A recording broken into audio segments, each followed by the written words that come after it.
Welcome to This Explainer. Today, we're dissecting a totally fascinating, albeit pretty dark, psychological chain reaction. We're going to explore exactly how building a false reality ultimately transforms a person into a highly hostile actor. I mean, have you ever watched someone descend into just absolute bitterness and wondered, how on earth did they get there? Well, today's source material gives us the exact step-by-step roadmap of that descent, and the psychology behind it is absolutely gripping. It's a striking and honestly destructive behavior we've all likely witnessed at some point, right? You see someone actively trying to tear down the positivity or progress of the people around them, and you have to ask, why do they do it? Well, as we'll see from today's source material, this doesn't just happen overnight. It's actually the final stage of a profound psychological process.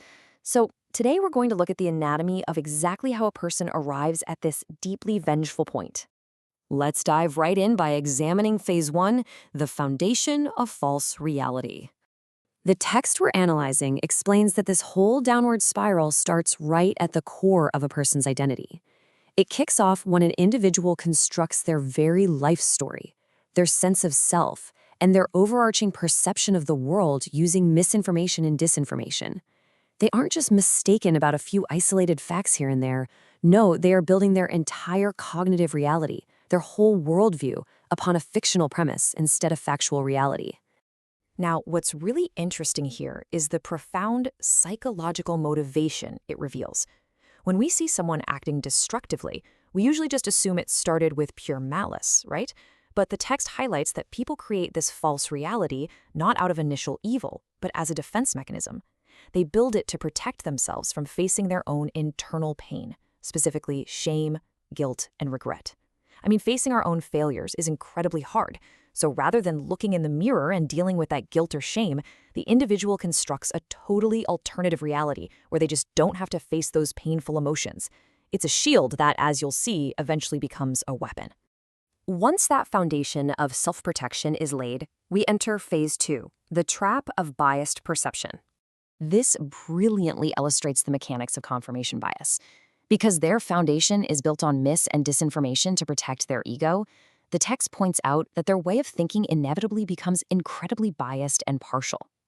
They have to maintain the illusion. So they start to only see what they want to see. They read what they want to read. They follow what they want to follow. They filter out literally any truth that might pierce that protective bubble.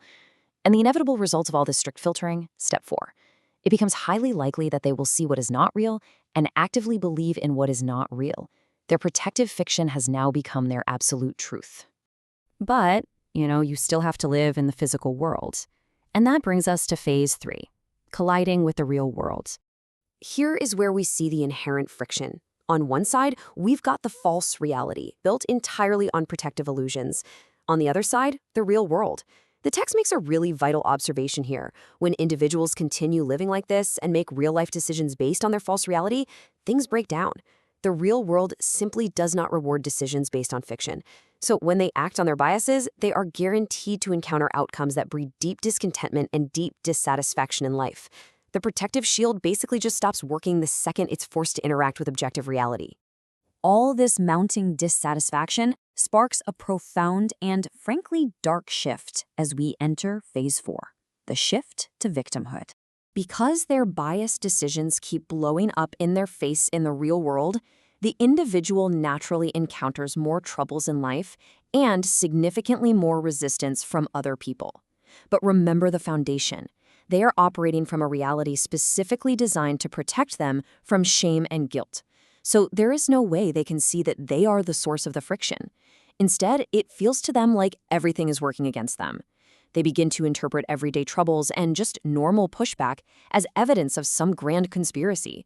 They start to believe that everything around them is pathological, and they begin to view the world as a fundamentally hostile place. They cast themselves as the ultimate victim of a sick world. Which brings us to the final, tragic stage of this psychological descent, Phase 5. The vengeful fallout. The text highlights a really defining characteristic at this bitter stage. The individual absolutely refuses to take any responsibility. taking zero accountability for their actions. It is psychologically impossible for them to be at fault, because acknowledging fault would completely shatter the entire false reality they built to avoid guilt in the first place. So rather than reflecting, they just endlessly complain about absolutely everything. And they constantly cast blame onto others for all of their problems. For them, it is always someone else's fault. The ultimate consequence of living in this miserable false reality is sheer vengeance. The text explicitly states that, as a consequence of their worldview, they become more and more bitter and vengeful against others, and honestly against life in general. But it goes way beyond just passive anger. They actively work towards destroying others' goodwill. Even worse, they intentionally try to break the spirit of people who are working hard to become better. Why? Well, because seeing others succeed and improve in the real world is a direct threat to their miserable fictional narrative. They literally must tear down the genuine goodwill of others just to validate their own hostility. As we wrap up this explainer, I really want you to reflect on this final thought and consider the incredible power of the stories we tell ourselves. Think about how a simple human desire to protect ourselves from shame, guilt, and regret can trigger such a catastrophic chain reaction. It starts as a simple defense mechanism, morphs into biased thinking, collides painfully with the real world, breeds a toxic victim mentality, and ultimately transforms a person into a vengeful architect intent on destroying the hard work and goodwill of the people around them.